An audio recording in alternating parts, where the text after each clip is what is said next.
Hey guys, red and black greetings. This is Flamengo. Welcome to the Paparazzo Rubro Negro channel. If you're just arriving, I invite you to follow, like, and share on all platforms. If you're on YouTube, I invite you to subscribe down below, turn on the bell notification, and leave that awesome like on the video. Today is the final, right? But we have many serious topics to discuss here. Racist attitudes continue. Okay, racist attitudes continue. So it's a shame what we're seeing happen. We need to talk about this. I just want to let you know that this jersey here is no longer available, but the cap and the new jersey are. You know, the black diamond, right? From the fight against racism, it's still available. I'll put it here on YouTube Shopping. You can also find it in the official stores, and I'll also put it here as a pinned comment. Our sponsors as well, Mais Cabello and also Caravana do Haroldo. Look, we're going to bring you a lot of information here. Flamengo could have a record-breaking revenue at Maracanã tonight. It could be a historic record tonight. We're going to talk about that. We're going to talk about the situation with the CBF, explaining the mistake in the Palmeiras versus Fluminense game, right? It's crazy, guys. It's crazy. And we're going to talk here about this issue about racism and also talk about Libra, right? A lot of things are happening. Libra has lost its strength, especially after the fight with Flamengo and everything else.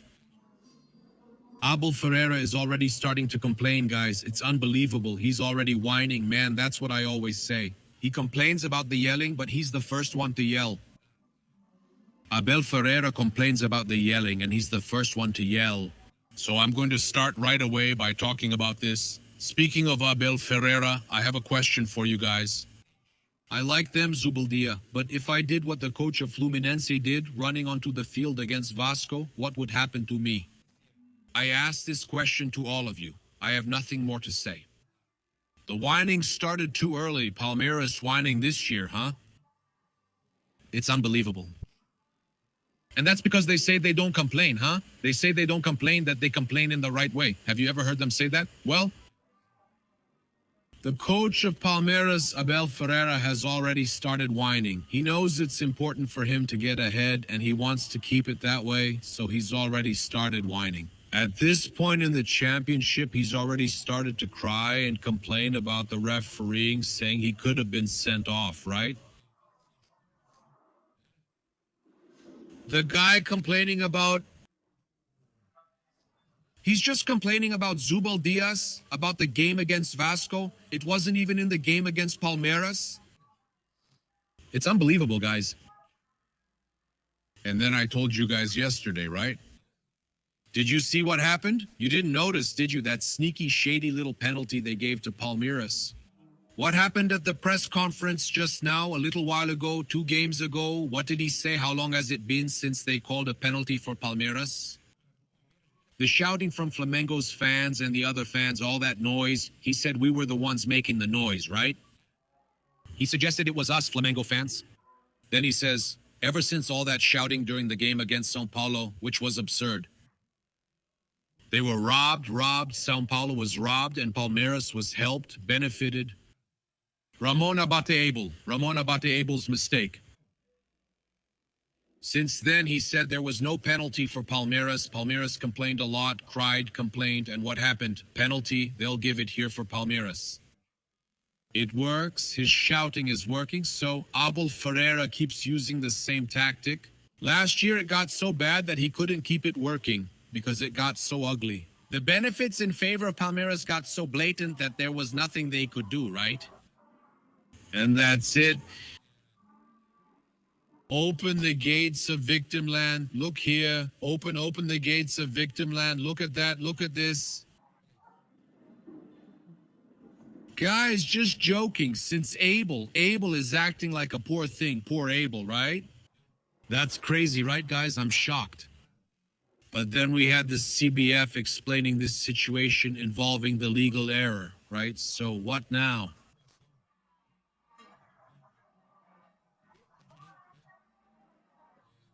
The CBF explained the following in their official statement. That the referee Felipe Fernandes de Lima is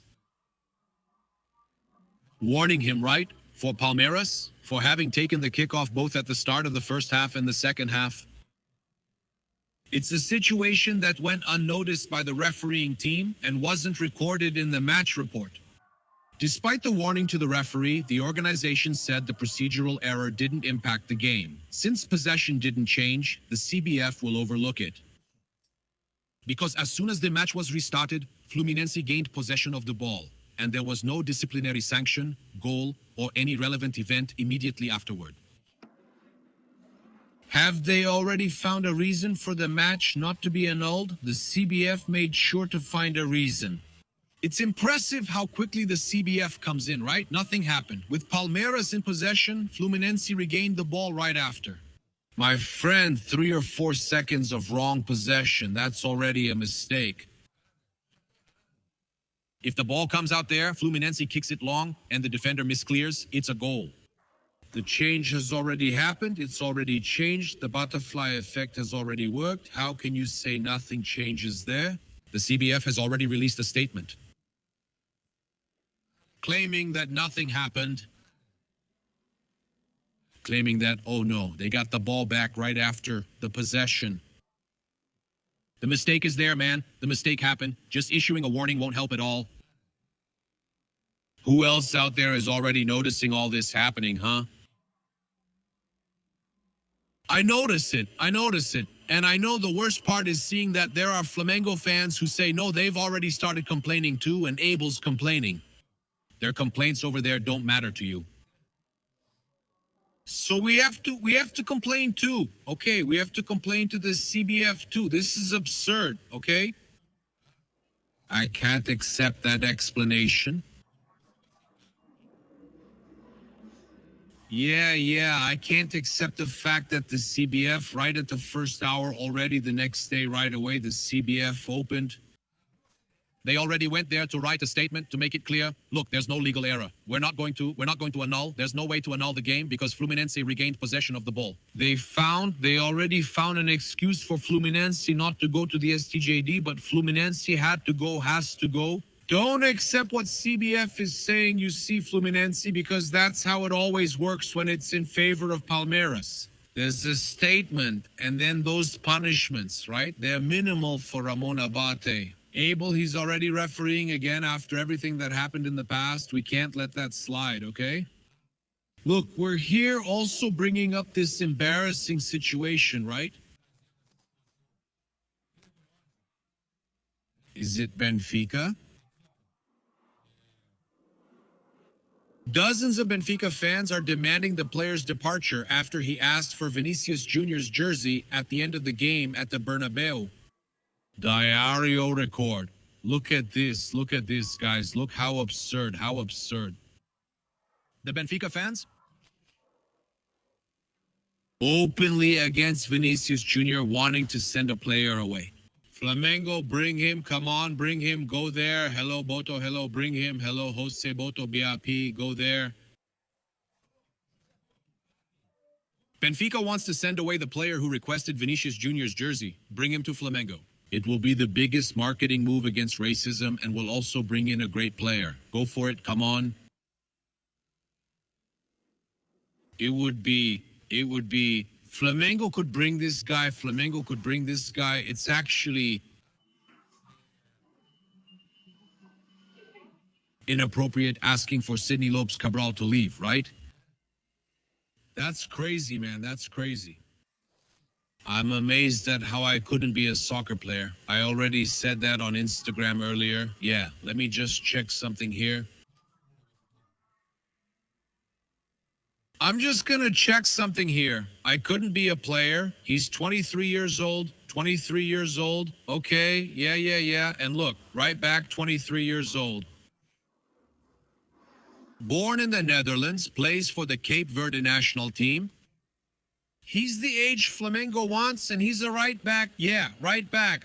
But we have Royal.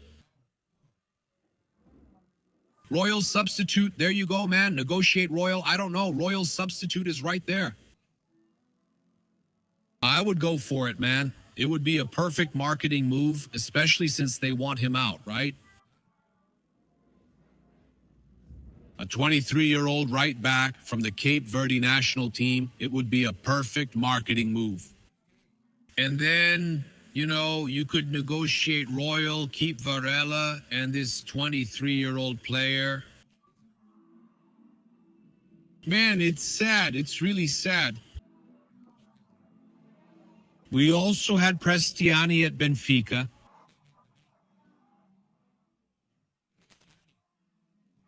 Liking a post that criticizes his teammate, Sidney Cabral, after the player asked for Vinicius Jr.'s jersey. According to GE, Sidney asked for the jersey at the end of the game. Look at the post. Sidney at the end of the game asked Vinicius for his jersey. We've been getting slammed by everyone for a week because of the lying crybaby, and as soon as the match ends, the first thing he does is ask for his jersey, says the post. And Prestiani, look at that. Sidney asked Vinny for his jersey, and Prestiani liked the post. He liked the post, man. He liked the post.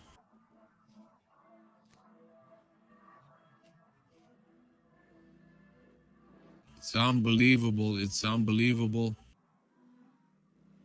Yeah, that already proves a lot to me, okay? If that wasn't enough, we had the brother of Otamendi, the defender, who kept showing off his World Cup tattoo, world champion, to Vinny, right? Trying to show off. Go ask him how many Champions Leagues he has, man. And then he's a world champion, also at club level. And then the brother of the Argentine defender, Otamendi, from Benfica, who is followed by Otamendi. I already checked. It's true. His account is private, but it's true. He posted this image here on his social media before the game between Real Madrid and Benfica, showing, look there, Gabriel Otamendi, depicting Vinny Jr. as a monkey. Guys, since I'm against racism, that's what I say. I couldn't be a soccer player because if I saw a player like that, I'd go for his knee, to break his knee. I would go in to break the knee of a player like that. I would be banned from soccer. With me, that wouldn't work. It really wouldn't, okay? It's unbelievable. Look, let's talk here about the issue of revenue. This news is important. In tonight's match between Flamengo and Lanús for the South American Recopa, Maracanã could set a revenue record. That's because the cheapest full ticket was sold for 300 reais.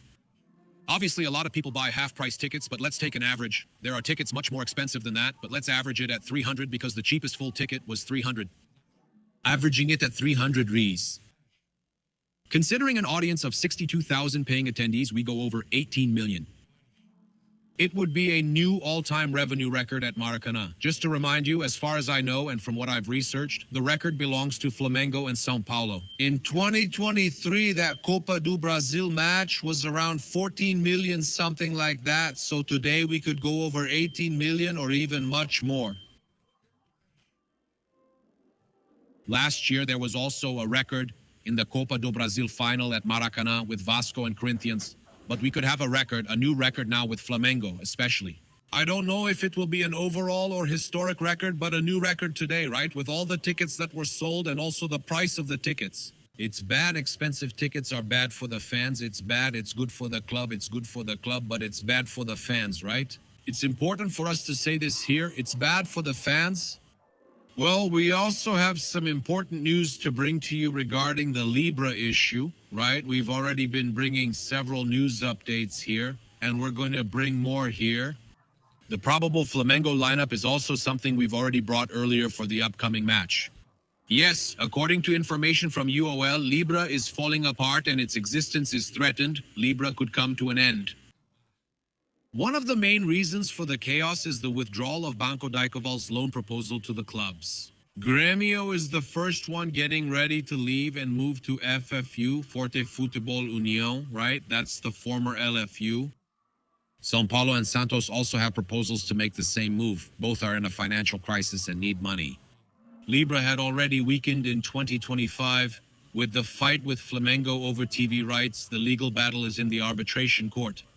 After that, there was a new problem. With Rimo's promotion to Serie A, the TV contract does not provide for increased revenue in case more teams join Serie A. In other words, now there will be less money for each club. Flamengo probably won't accept it either, right? Flamengo won't accept a reduction. To make matters worse, the terms of the two directors, Julio Casares, president of São Paulo, and André Rocha, CEO of Red Bull Bragantino, have ended. And there was no election there. Today, Libra is without directors, and the proposal from Banco Daicoval to buy 5% of the club's TV rights for 15 years has fallen through. That was Libra's big trump card. Gremio had already accepted the proposal of around 70 million.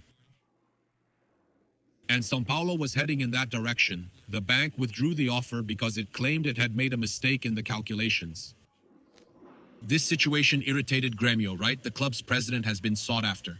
Libra is only for paying lawyer fees. One of the fees the club has to pay is for the Libra lawsuit against Flamengo.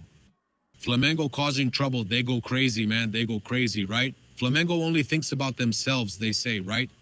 To defend the distribution model, in which Gremio itself receives less than it would in one of the models suggested by Flamengo. Given this scenario, several clubs are talking to the FFU. Gremio is the one with the most advanced negotiations. In other words, Flamengo is fighting for something that was better for Gremio, and Gremio is still against Flamengo. Things from those clubs that hate Flamengo, right? That do everything to attack Flamengo. Currently, Libra lacks direction, and I hope it remains that way. Flamengo doesn't need a league. It should create its own, handle everything independently, and that's it. Flamengo doesn't need anything, no loans, no advances, doesn't need anyone, and can negotiate much more if it's on its own. So at the moment, it's directionless, with a flawed contract, no recent meetings, and no proposal for an advance. The directors are even discussing the possibility of the group ending, but there's still no certainty. There's a contract with Globo until 2029. All right, so the situation with Libra is settled. That's it, guys. I invite you to watch the Placar magazine show coming up in just a bit, okay? Placar Aberto. Actually, I'm just finishing recording this video and I'm about to go straight over there to Placar Aberto. Well, so that was a debut. You can be redirected now to Placar Aberto on the Placar channel. That's it. Subscribe to the channel, turn on notifications, and leave a like. Red and black greetings. This is Flamengo.